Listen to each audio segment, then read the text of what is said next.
I think I know why my ring is red. Thanks a lot, Cartoon Network.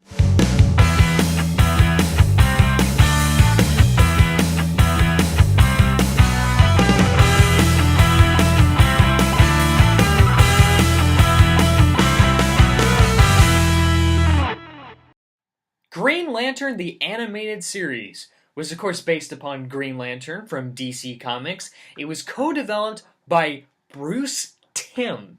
Yes, as in Justice League Unlimited, Superman, Batman the Animated Series. Yeah, that Bruce Timm. And it shows, visually and quality-wise. However, this show takes a great departure from other Bruce Timm shows in that this is a CG animated show, not done on pen and paper. This is done with computer-generated imaging, which got me a little worried about this when I first checked this out on Netflix, because I was worried that it was going to look like crap.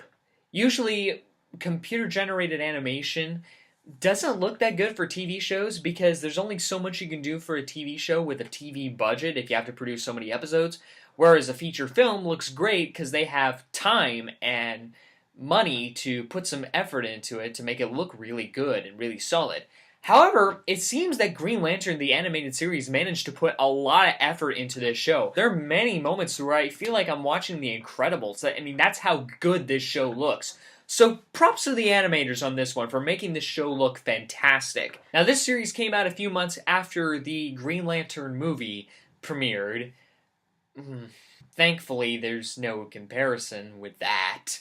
This series centers on two Green Lanterns, Hal Jordan of Earth and Kilowog. Now, they're both close friends, and they both are the two main Green Lanterns on this show. The show, the way it's written, it's not like a story of the week kind of thing. There are big story arcs at play. In the first season, there are two story arcs. One for the first 13 episodes and one for the last 13 episodes. The first story arc focuses on the Red Lanterns, a lantern corps whose rings are red and powered by rage, whereas the Green Lanterns are powered by will. But rage, they're powered by rage. That means they're essentially bad guys, or they have the potential to be bad guys. And they want to wage war against the Guardians of the Universe, against the Green Lantern Corps. The second half of the season focuses on a group of robots known as the Manhunters, who were originally created by the Guardians before the Green Lantern Corps was created, and how they've been reanimated and want to wipe out all life, organic life that is, in the universe. Now, from the Red Lantern arc, that's where we're introduced to another main character of this show, Red Lantern Razer.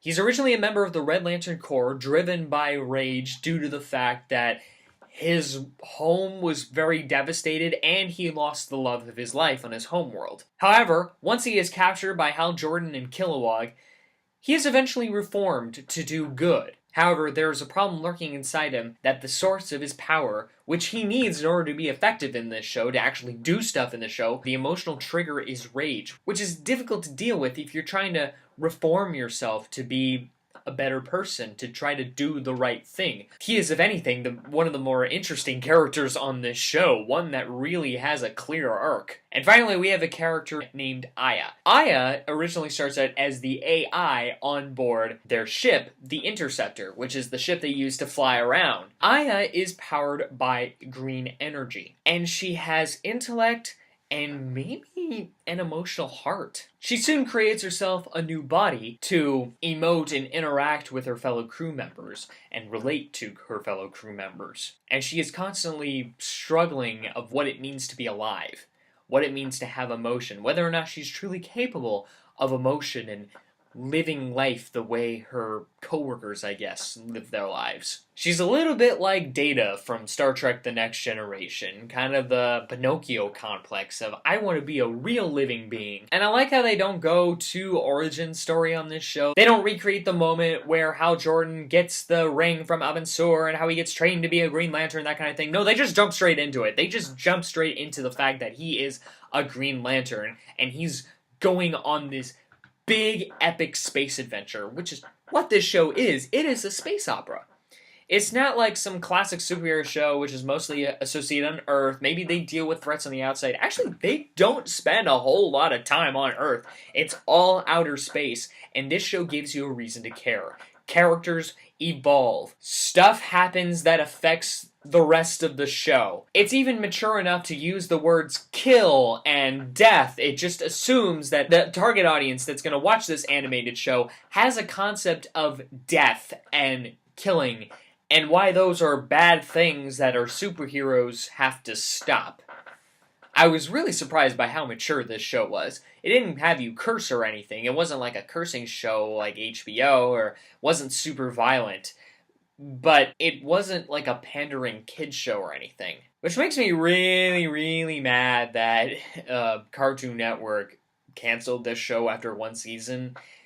I mean, from what I heard, it was just down to they weren't selling enough action figures, so they canceled the show and replaced it with some Batman show that doesn't air anymore, and Teen Titans Go. Way to go, Cartoon Network! You know that on Disney XD, Marvel's kicking your ass right now. Since they got their Avengers shows, they got their Hulk show, they got their Spider-Man show. If you want to get on Marvel's level because you're pissed about the Marvel Cinematic Universe, maybe you should start creating some good animated shows that actually resemble your comic books.